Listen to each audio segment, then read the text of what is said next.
I hated my mother's cooking. That is my confession. It sounds like a small thing, right? But it wasn't just the food. It was what the food represented. Chaos. Carelessness. Every Sunday, the kitchen filled with smoke. The chicken was dry. The vegetables were mushy. And the pie was always burnt. I used to look at her. She would laugh. She would scrape the black parts off the toast with a knife. Scrape. Scrape. Scrape. That sound drove me crazy. I told myself, when I grow up, my life will be perfect. My kitchen will be clean. And I will never, ever burn the pie. The day I left home, she tried to give me her recipe book. It was old. Stained with grease. Falling apart. I pushed it away. I said, "Mom, I don't need that. I buy my food. Or I follow recipes online. Precise recipes." She looked at me. Her eyes were sad, but she smiled. She said, "Sarah, recipes aren't about instructions. They are about time. You can't rush the dough. If you rush, it breaks." I didn't listen. I wanted to rush. I wanted to run. 10 years passed. I built my perfect life. I moved to the city. I got a job in a big glass building. I wore suits without wrinkles. My apartment was white. Pristine. Silent. I married David.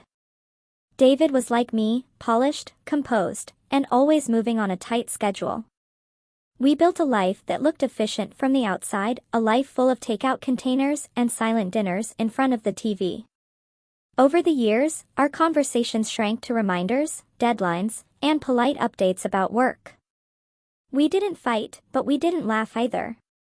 We were two people performing the idea of a successful life, quietly drifting apart without ever stopping long enough to notice the distance growing between us. But I felt cold. Sometimes, I would wake up at night.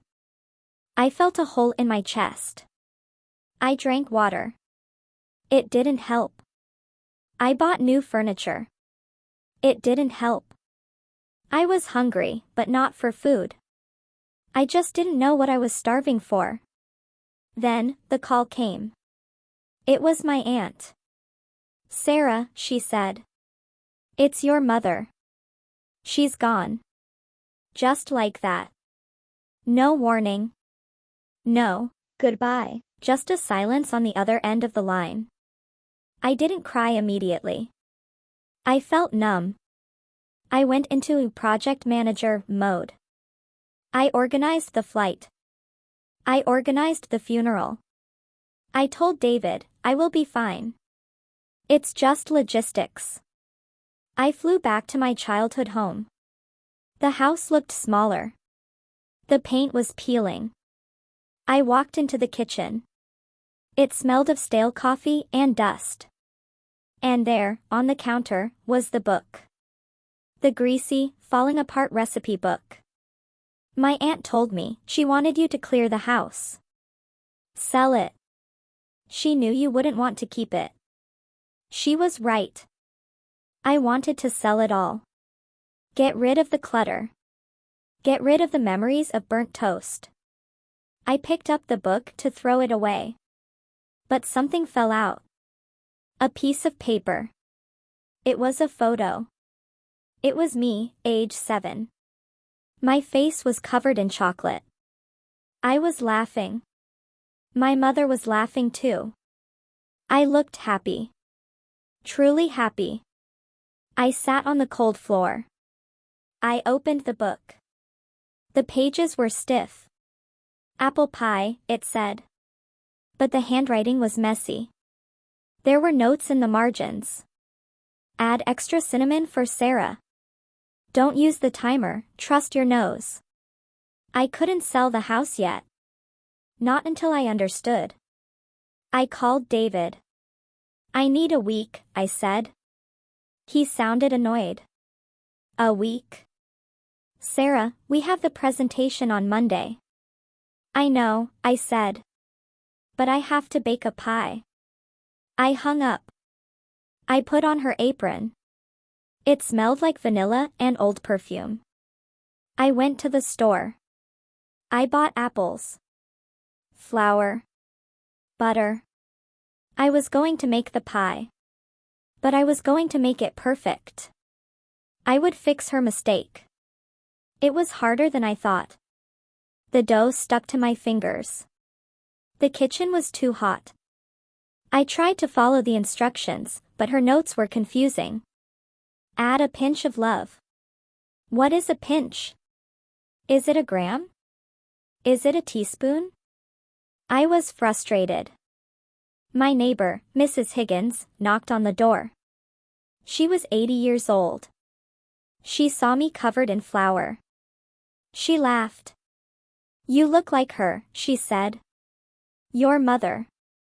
I don't want to be like her, I snapped. She always burned the pie. Mrs. Higgins stopped smiling. She looked at me with a strange expression. Do you know why she burned it, Sarah?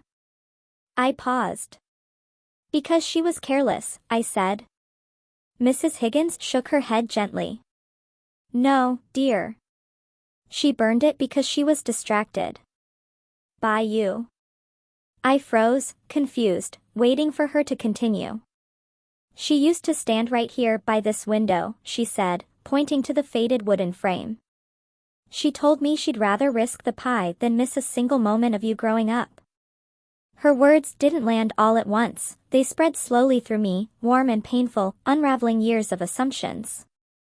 For the first time, I saw the kitchen not as a place of chaos, but as a place where she chose presence over perfection.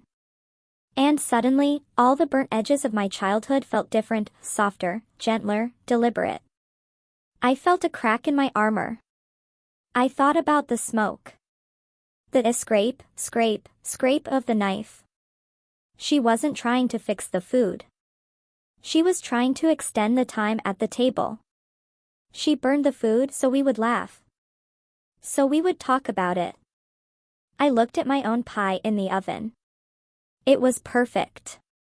Golden. Even. I took it out. It looked like a picture in a magazine. I cut a slice. I tasted it. It tasted like nothing. It was sweet. It was crunchy. But it was empty. It tasted like my life in the city. Perfect. And cold. I broke down. I realized I had judged her for the very thing that was her greatest gift. Her presence. She chose me over perfection. And I chose perfection over everything. I looked at my phone. 10 missed calls from David. Where are you? We need to prep. I didn't care. I didn't care about the glass building. I didn't care about the white apartment. I was alone in a kitchen that smelled of vanilla, and I missed my mother more than I could bear. I spent the night reading. Not recipes. Stories. She wrote in the margins. Sarah fell off her bike today. Made soup comfort her. David came to visit. He doesn't eat gluten. Made a special cake. He didn't say thank you. She knew. She saw everything. She saw that I was unhappy. She saw that David was cold. But she didn't judge. She just kept cooking. Waiting for me to come back. The sun came up. I made a decision. I wasn't going to sell the house. Not yet. And I had one more thing to do. I started a new dough slowly, almost hesitantly, feeling each movement instead of calculating it. I didn't measure the flour this time, I let it fall freely, watching the little white clouds drift through the warm kitchen light. I added extra cinnamon, the way she used to, letting the scent wrap around me like a memory I had avoided for years. As I shaped the dough, something shifted inside me, a quiet understanding of all the moments she sacrificed without ever calling them sacrifices. That's when I knew what I needed to do. Not to recreate her pie, but to honor the intention behind it. I turned the oven up higher, fully aware of what would happen, choosing, just once, to let something burn for a reason that mattered. I sat by the window and watched the garden. I watched the birds. I let the timer ring. I didn't move. I let the smell of burning sugar fill the air. David arrived. He drove all night. He burst into the kitchen. "Sarah. Is everything okay? It smells like fire." He saw the smoke. He saw me sitting there, calm. I pulled the pie out. It was black on the edges. Just like hers. I put it on the table. I took a knife. Scrape. Scrape. Scrape. David stared. "What are you doing?" he asked. I looked at him. Really looked at him. "I'm making breakfast, David. Sit down. We need to talk. About time. And about love." I took a bite of the burnt pie. It was bitter. And it was sweet. It tasted like forgiveness. It tasted like home.